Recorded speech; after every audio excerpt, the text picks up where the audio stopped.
Hi అండి, welcome back to Vijji's వంటశాల. మనం ఈరోజు చారు చేసుకుందామండి. మా వైపు వచ్చేసి బచ్చల చారు అంటారు దీన్ని. బ్యాళ్ళను ఉడికిపెట్టి దాని కుట్టును దీంట్లోకి వేసుకోవాలి. చింతపండుని ఇలా పిసుక్కోవాలి.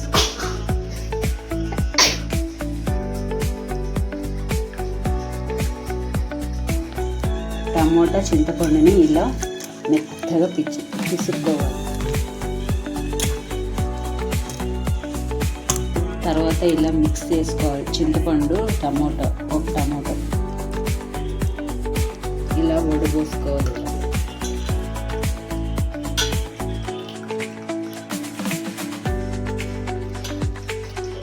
ఈ వేస్టేజ్ని అంతా తీసి ఇలా పక్కన పెట్టుకోవాలి. ఒక స్పూను కారం,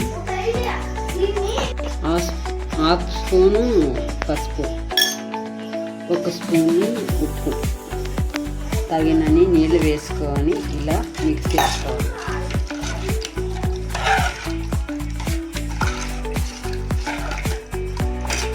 వెల్లుల్లిపాయలు తీసుకొని ఇలా దంచి వేసుకోవాలి.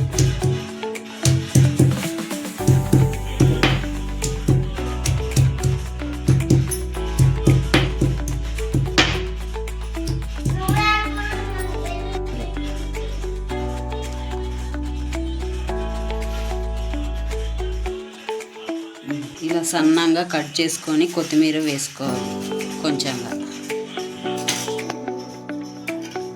అట్లే ఇలా మిక్స్ చేసుకున్నాక గ్యాస్ మీద బాగా మరిగించుకున్న తర్వాత చూపిస్తాను మరి.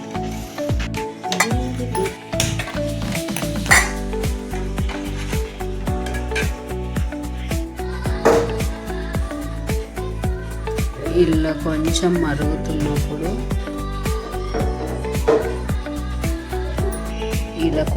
బాగా మరుగుతున్నప్పుడు కొంచెం పూర్ణం వేసుకోవాలి.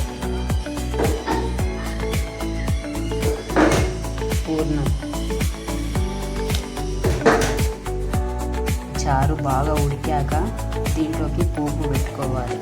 ఇలా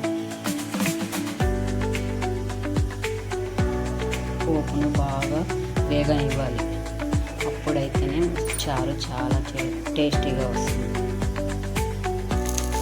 ఇలా పోపు పెట్టుకున్న తర్వాత ఇలా కలుపుకోవాలి. మా సైడ్ భక్షాల చారు అంటారు, మీ సైడ్ ఏమంటారో తెలియదు. పూర్ణం వేస్తాము కాబట్టి